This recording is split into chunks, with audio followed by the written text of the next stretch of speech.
아침 태양이 솟아오른다. 싹이 트고 꽃들이 핀다. 태양이 그것들에게 무엇을 주는 게 아니다. 태양이 그것들에게로 와서 그 싹들을 열어주는 게 아니다. 태양은 아무것도 하지 않는다. 단지 빛이 그곳에 있기 때문에 싹들은 문을 여는 것이다. 그렇게 싹 트는 일은 그 싹 자신에게서 온 것이다. 그리고 그 꽃 피어남과 그 향기, 이 모든 것들도 싹 자신에게서 나온 것이다.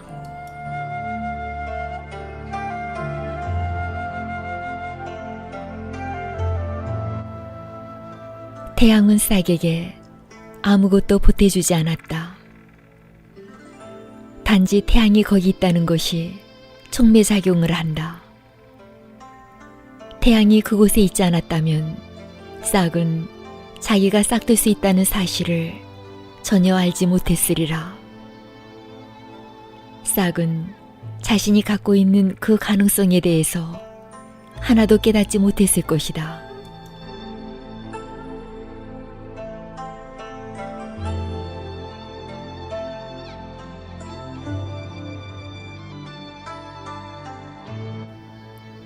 스승은 단지 그대로 하여금 자신의 가능성을 깨닫게 해준다. 그가 깨달았다면 그대도 깨달을 수 있다. 그는 그대와 똑같은 존재이다. 피가 있고 뼈가 있고 육체를 가졌다. 그의 존재에서 어떤 일이 가능하다면, 그의 싹이 꽃이 될 수 있다면 그대라고 되지 못할 까닭이 없다. 바로 이런 생각이 가슴 속으로 깊이 들어가 그대의 전 존재를 흔들고 그대의 싹은 피어나기 시작하는 것이다.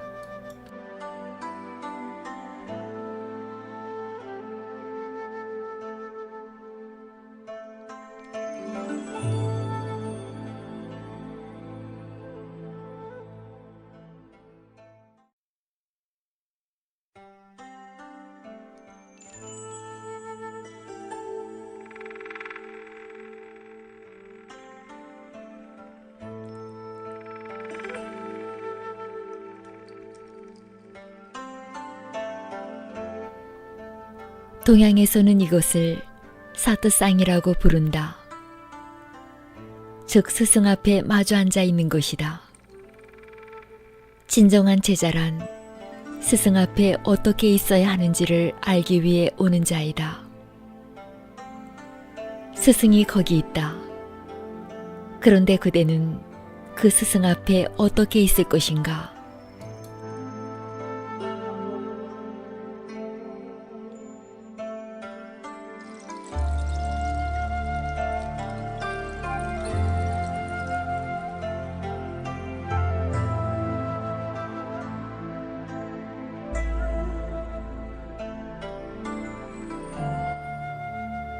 해바라기를 바라본 적이 있을 것이다.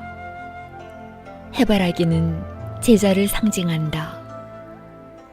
해가 움직일 때마다 해바라기는 그 길을 따라 움직인다. 해바라기는 언제나 해 앞에 있다. 아침에 해바라기는 동쪽을 향하고 있고 저녁에는 서쪽을 향하고 있다. 해와 함께 움직여간 것이다. 해가 있는 곳을 따라 해바라기는 움직인다. 해바라기는 바로 제자를 가리킨다.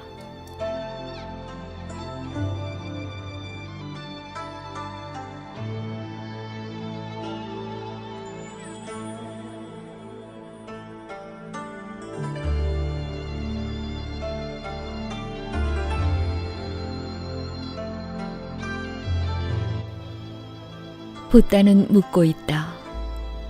스부티여, 너는 내가 전생의 스승 디팡카라에게서 무언가를 배웠다고 생각하느냐?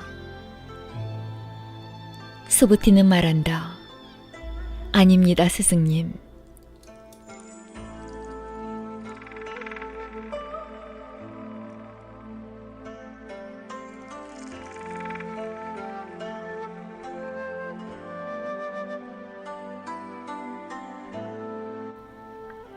배울 게 아무것도 없기 때문이다. 이 말은 붓다가 디방카라에게 감사를 느끼지 않는다는 뜻인가? 아니다. 전혀 그렇지 않다. 그가 깨달았을 때 그가 맨 처음 감사를 올린 대상은 무한히 멀고 먼 과거 속으로 사라져 그 흔적조차도 남기지 않은 디방카라였다. 붓다만이 그를 기억하고 있을 뿐 아무도 그를 기억하지 못하고 있는데 말이다.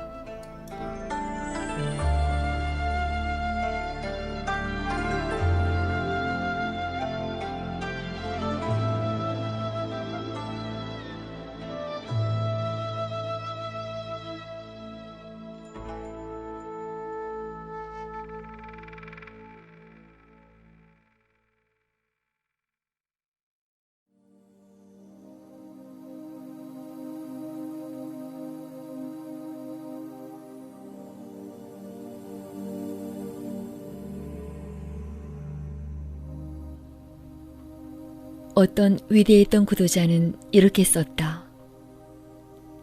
나는 답을 구하러 현명하다고 하는 자들을 찾아갔었다.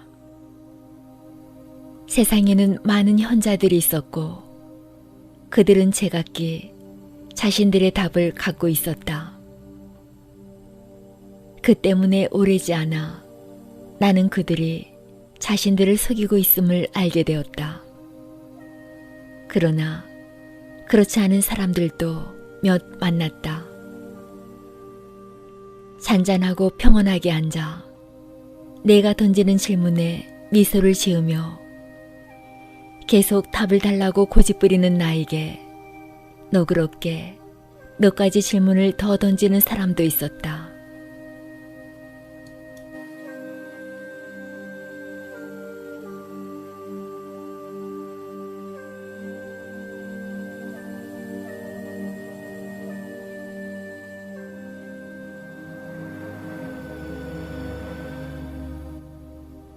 그들과 함께 있으면서 나는 진리에 대해서는 모조리 잊어버리고 바보처럼 근심 없이 어린애들만이 지을 수 있는 미소를 지었던 적도 있었다. 나는 진실로 현명한 자들에게서는 아무런 답도 얻어내지 못했다. 내가 현자들을 찾아다녔던 것은 실로 지혜가 모자란 탓이었다. 어떤 진리가 서로 말로 표현될 수 있는 것이라 한들 내가 무슨 수로 이해할 수 있었겠는가?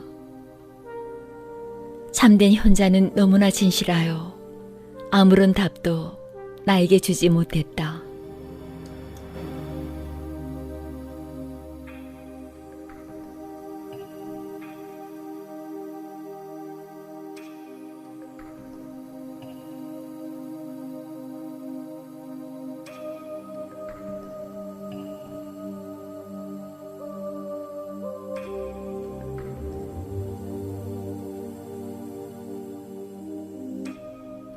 참된 현자는 그대에게 그의 존재를, 그 자신을 준다. 진실로 현명한 자는 그대로 하여금 그를 이용하게 해준다. 그대가 용감하다면 그대는 그의 존재를 먹고 마실 수 있다. 예수가 제자들에게 나를 먹고 마시라고 말한 것도 바로 이 뜻이다. 스승을 마셔야 한다. 스승을 먹어야 하고 통째로 소화해야만 한다. 그때 비로소 그대는 그대 자신의 진리와 만나게 된다. 거기 배울 건 아무것도 없다. 배워야 할 진리도 교리도 철학도 없다.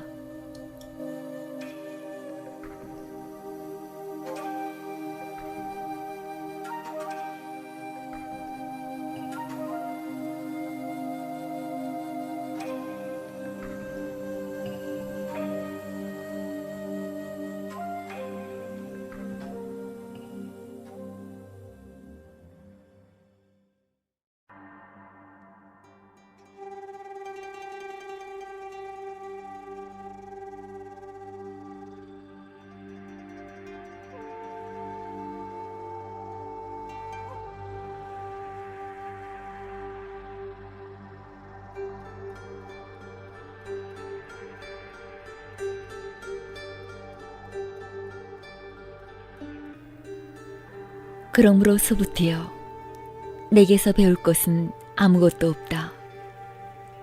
나와 함께 있으라. 배운다는 생각은 하지 말라. 네가 배운다고 생각하는 순간 너는 이미 나와 함께 있는 게 아니다.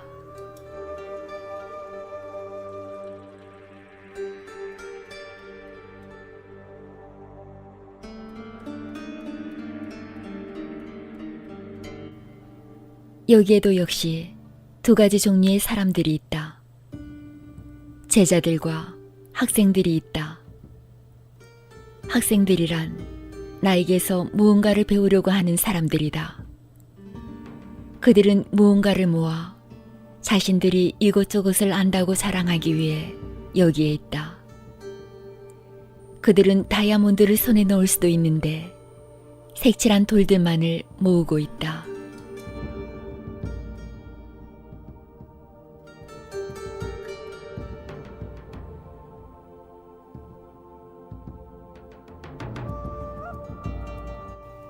제자란 지식에는 관심이 없으며 존재에 관심 있는 사람을 말한다. 그는 단지 나와 함께 여기에 있는데 관심이 있다. 그 밖에는 아무런 동기도 이유도 없다. 그의 가슴은 이미 만져졌다. 이미 그의 씨앗이 꿈틀거리기 시작했다.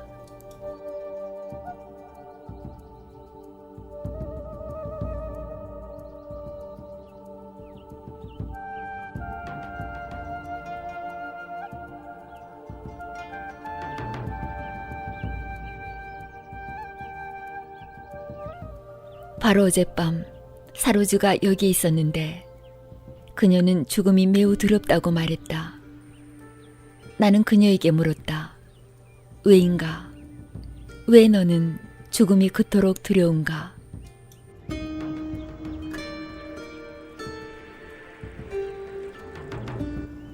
그녀의 대답은 아름다웠다. 죽음 때문이 아닙니다. 난 아직 아무것도 알지 못했고 아직 어떤 것도 깨닫지 못했기 때문입니다. 난 아직 어떤 것도 느끼지 못했습니다. 나는 진리를 알지 못한 채 죽을까봐 두렵습니다.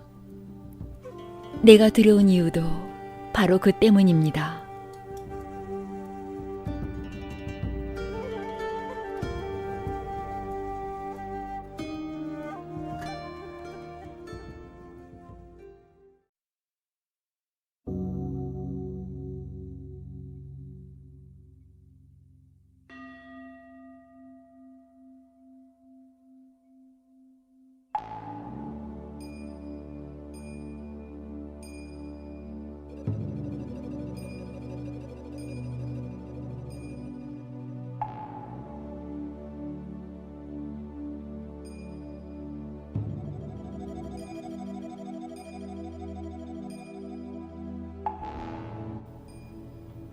제자란 알기 위해 발버둥 치는 사람이 아니라 존재에 관심을 가진 사람이다. 신이 무언가를 알고자 하는 자가 아니라 신을 맛보기를, 신이라 불리우는 그 커다란 술통을 마시기를, 그 바다와도 같은 에너지의 한 부분이 되기를 바라는 자다.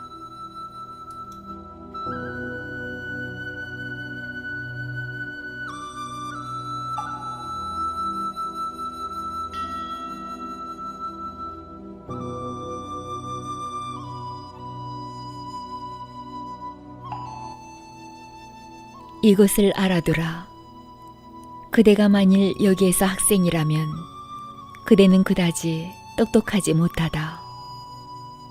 학생으로 있는 건 지혜로운 일이 못 된다.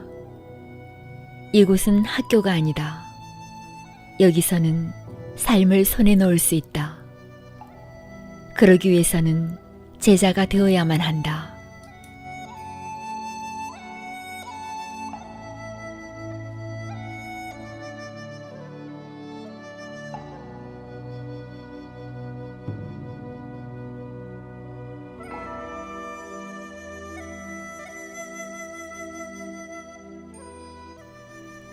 제자가 된다는 건 무엇을 말하는가? 어떤 대가를 치르더라도 스승에게로 가까이 갈 용기를 갖는다는 걸 뜻한다. 모험이다. 그대는 죽을 것이기 때문이다. 싹은 죽을 것이다. 그래야만 꽃이 필 수 있다. 씨앗은 죽을 것이다.